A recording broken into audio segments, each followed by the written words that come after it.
Particular pleasure to follow the Honourable Lady, the member for Bath, because my seat is a donut seat.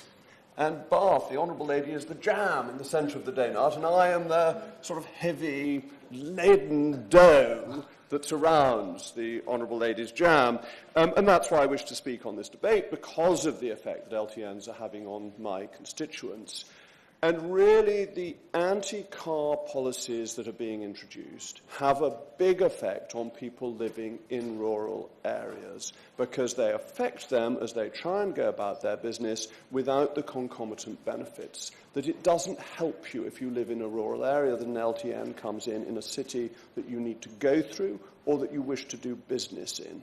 The fact that it also has effects on the businesses within the city is perhaps more a matter for the Honourable Lady than it is for me, although many of my constituents own and have interests in businesses in Bath as well. And we've touched on the issue of consultation.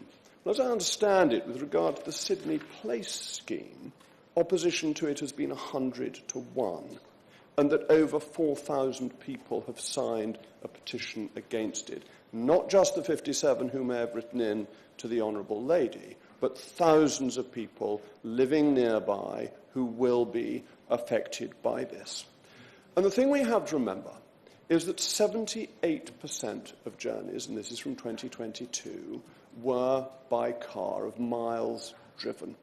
And that we are, however much we wish to pretend otherwise, a society, a nation, an economy that is based on the internal combustion engine.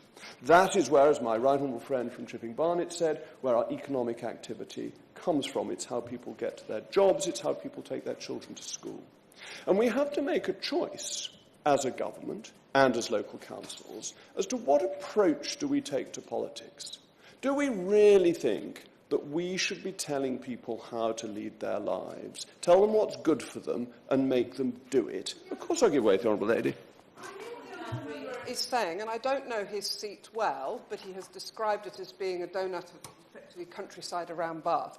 But would he not agree that if everybody who lived in the centre of Bath, or everybody who lived in London, who could drive, drove everywhere, that the whole road system would be gridlocked, and that by providing safe alternatives, decent public transport, safe routes to walk and cycle, that actually it enables the alternatives which take a lot less space than everybody driving their own vehicle? The Honourable Lady says that, but the self-same council that is keen on these low-traffic neighbourhoods has cut the buses in my constituency. They've kept most of them in Bath, but the ones in the rural areas they've cut like the billio. Of course I'll give way to the Honourable Lady. And this is, of course, the Wickham Mayor who's cut the buses in Bath, and we, as local council, have made many I'm not the local council, but my councils have made many representations. Can I just ask him too? Traffic in Bath has been one of the biggest issues ever since I turned up in Bath, and this is now over 10 years ago. How does he say, and traffic has doubled in the last 15 years. How does he propose we are dealing with that issue? The Honourable Lady asks me that question because before the Lib Dems took charge of the Bath North East Somerset Council, I was working with the previous council on the Bath bypass, which would have been the most sensible thing to do to join the A36 and the A46. But in accordance with this whole LTN anti-motorist approach, as soon as the Lib Dems got in, they didn't want the bypass. Why? Because they hate the motorist. They don't like people taking charge of their own lives. They think they know best and they want to tell them what to do. And that's why this approach is so bad. And I would encourage my honourable friend, the Minister, to take away the funding from these schemes and to apply the rules that I think came out on the 17th of March, the guidance, to make those into firm law and to implement them on schemes that are already in place. Because we should be on the side of freedom and of liberty, of people going about the lives that they choose to lead, rather than thinking that we know best.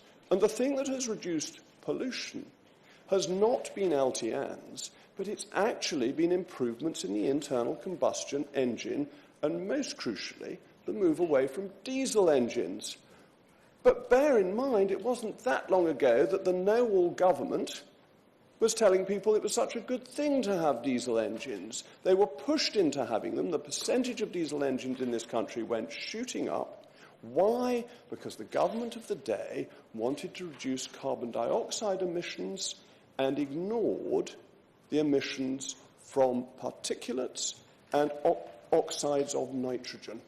And this led to a decline in the air quality where cars were, which is being improved as people have been going back to petrol engines or improvement in diesel engines. And that is the way to do it, to maintain liberty and freedom and choice, to recognise that the overwhelming majority of journeys are taken by car, and that the free flowing of traffic is essential to our economy. And the government made a decision, in the emergency of the pandemic, to do something that seemed to be a solution at the time. Now, many decisions were taken during the pandemic that with hindsight turned out to be wrong. This is one of them. It's time to reverse it. It's time to back freedom and back the motorist.